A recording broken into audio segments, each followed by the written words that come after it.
Hi there, this is JD Little. Today I want to talk to you a little bit about how text is formatted between Sitecore and Adobe InDesign using Sitecore's Print Experience Manager. In particular, how we deal with rich text transformations moving from the HTML to the paragraph and style tags that InDesign needs. In other videos, we've talked about how the structure of the XML stored in Sitecore allows InDesign to accept content from Sitecore and pour that content into templates that are created by a designer using Adobe InDesign.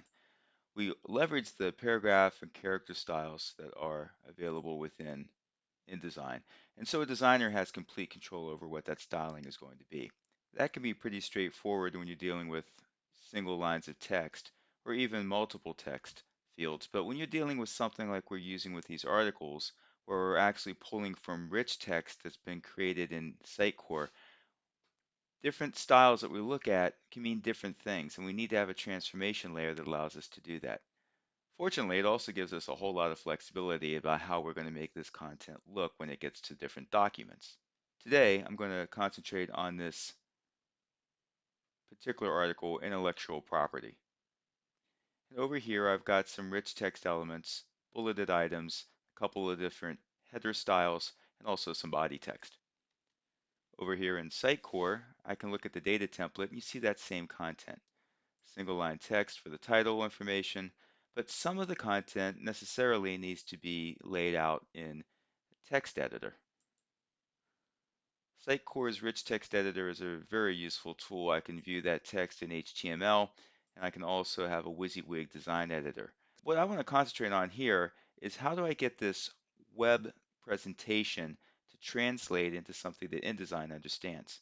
Well, when it comes to rich text, often we're going to be dealing with these style tags. And so throughout this article, I have these H2 tags. And what is that going to translate to when I get to an InDesign document? I've talked about in other videos how we store master documents and we leverage those paragraph and character styles. But what do I do when this H2 means different things to different people? The answer is the style definitions and the transformation sets that we can create and leverage. Down here in my transformations folder, I have definitions for each of those CSS styles that you see up there. And so if I look at H2, very straightforward, I align that H2 tag to heading 2, which in turn is part of the set of paragraph styles that are available to the InDesign document. Well, that's great. That style is going to be exactly what the designer decided it should be. This happens to be dark gray text um, for that particular style. How am I going to then work with a different document where I need to use that same H2 style text and be able to have a different look? Perhaps if I have another document where my secondary headers need to be red, for instance. Well, that's where our transformation sets come in. So back in Sitecore, in that same directory, I can set up transformation sets that I can then apply to master documents and even particular text frames.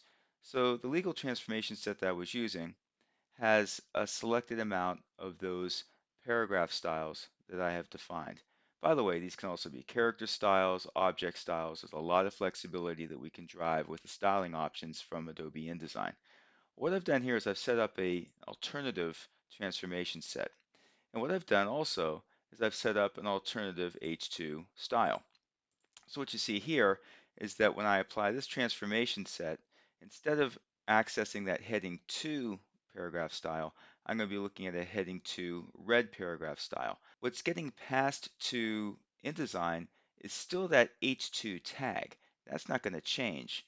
I'm using the same styling that was set up in a rich text editor. It's just going to mean something different when I apply the transformation set that I've set up for the alternative color. So now I'm going to go to my PXM project and show how that's applied. Here is my practice area brochure demo. This is the structure of the document that InDesign is going to use to build based upon whatever content's being poured into the InDesign master page. But for this particular document, I want to be able to assign a different transformation set. Every PXM project has a master page associated to it. This one happens to be pointing at the practice areas master 2. That's where I reference all of the paragraph and character and object styles that are going to be applied to that particular project. If I go down to my media library, I can click on that master document, and you'll see all the attributes of the master page. You see it's an InDesign document, the size. Down here are all the styles, paragraph, character styles, object styles, layer information, color information, everything that is the branding of the document. All of this is deconstructed into the Sitecore. And with every master document, there's going to be a transformation set that determines for rich text which of those definitions are going to apply. And so currently I've got the legal transformation set, which has the Ray H2 format, and I'm going to switch that to my alternative set, which has that H2 red style applied.